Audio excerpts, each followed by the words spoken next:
Woof. The Toronto Maple Leafs starting goaltender Matt Murray moves to the LT list. My goodness. Long-term injured reserve now for Matt Murray after a groin pull. Ilya Samsonov gets the opportunity to shine and likely steal the starting job away from Matt Murray or go down in a blaze of glory. Samsonov was documented quite early on when he made his journey over to the Leafs, saying this is where he wanted to be. He actually took less money to come over to the Leafs, and reporters like myself called out the obvious. It was because Samsonov had an opportunity to start for the Leafs and steal the number one job away here. Goalies work together in tandems. You saw that with my interview with high-performing goalie Carson Sherpak earlier on in the year, if you're here with this channel, and they talk about how the fact that goalies work as a team together on the unit, they don't really battle each other in the sense that we may think looking for first and second position, but they do know that it is a competition within the goalie room, so they support each other, but they also want to make sure that they're ready if the other one goes down so they can take that mantle or that throne, if you will, and right now is Samsonov's time. This is exactly what he banked in on, was the injury history of Matt Murray, and what can the Leafs expect from Samsonov? Well, it's actually very similar to Matt Murray. Let's go ahead and bring up the stats. Between both goalies right now, it's 247 games played for Murray, 90 for the young Samsonov. Age between the two is 28 for Murray, 25 for Samsonov. Murray in his prime, goalies between 27 and 33. That's the prime years for goaltenders. It takes a long time for goalies to come along in the NHL, so 25 is not old nor young for a goalie for Samsonov. You could actually lean more towards the young age. Sometimes it takes till they're 26, 27 in order to break out, especially these goalies that come to North America from overseas. Just take a look at Igor Shesterkin and other goaltenders that found great success, not in their teens in the NHL like a Carey Price or even their early 20s, but in their later, more mid-20s within the NHL. Very, very common. So Samsonov, a lot of career left in front of him. We could call him young. We don't have to. When we're taking a look at the save percentage, it's a 911 versus a 903, and you've heard me say it many times, 920 is elite. That's the elite goaltender. 910 to 920 is your NHL starter. Anything below 910 is, you don't really want it. Don't show it to me. I don't want it on my team. But the key with Samsonov is that he's basically played as a backup in front of Washington and, well, now in Toronto. He's going to take over the mantle as the starter. So this is his opportunity to actually go ahead and start bumping up those numbers. Goals against average is nearly identical, 2.77, 280 for Samsonov.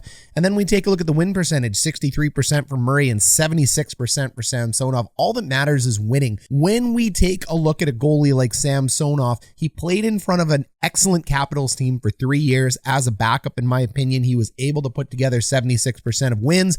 He's playing in front of an even better Toronto Maple Leafs team. I know Caps fans, close your ears, blow up the comment section down below with that one, but I think this Maple Leafs team is better than the Capitals when Samsonov was there. Stanley Cup notwithstanding, I'd still take the Leafs team over that one, just due to the age and you know, the pedigree that the Leafs team may have in terms of talent, although they haven't gotten over the hump. Oh man, I have to really paraphrase a lot of stuff when talking about talent with Toronto. You've done this to me, Toronto. I don't even cheer for you. You've done this. This is your fault. However, it is a supremely talented team in front of them, so I think Samsonov will be all right, but Leafs fans shouldn't be breathing a sigh of relief at all. This is an unproven backup goaltender who's young, that has the opportunity to grab the brass ring, as a once former CEO of the WWE, Vince McMahon, asked his wrestlers to do.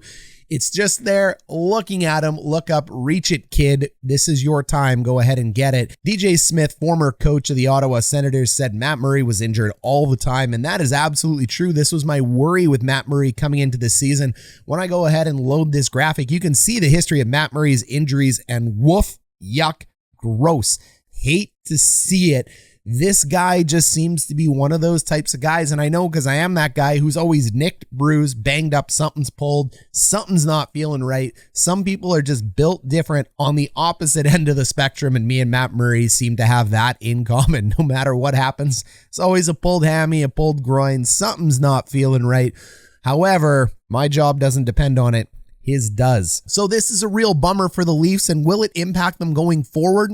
I don't think so. I think Murray and Samsonov are about equal when it comes to what we can expect from the two goalies, even though the save percentage of Murray is much higher. The fact that he's a proven Stanley Cup winner is much higher. This is why you bring in a high quality backup like Samsonov.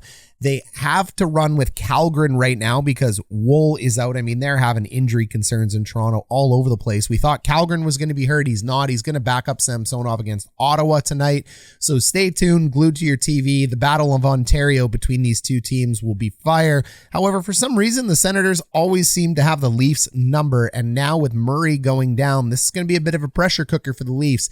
If they can get through this one, I think this is a monkey off the back, as you will, for Toronto. Toronto tends to play down to the level of other teams. Now, I'm not saying Ottawa's a very bad team anymore. They're actually looking like, well, a playoff team in my opinion, even though they lost their first game to Buffalo. But Toronto tends to play down to that level. I don't know why. It's just been some weird thing for the Leafs. So we'll have to wait and see how Samsonov ends up doing. He did fine in game 2. He's already got his first win under his belt. So that one is pretty simple for the young Samsonov. So the goalies going forward, you let me know down below in the comments what you think, Leafs Nation or Leafs haters, because that's just what comes to this channel. Anytime you talk about the Leafs, either or, yin and yang, let me know how you feel down below. And remember to subscribe, join, and be with us. Hit that notification bell. And at the end of this video, take a look at a couple of my breakdown videos here for the Leafs, as well as for why speed matters here in hockey. It's going to be attached to the end of the video.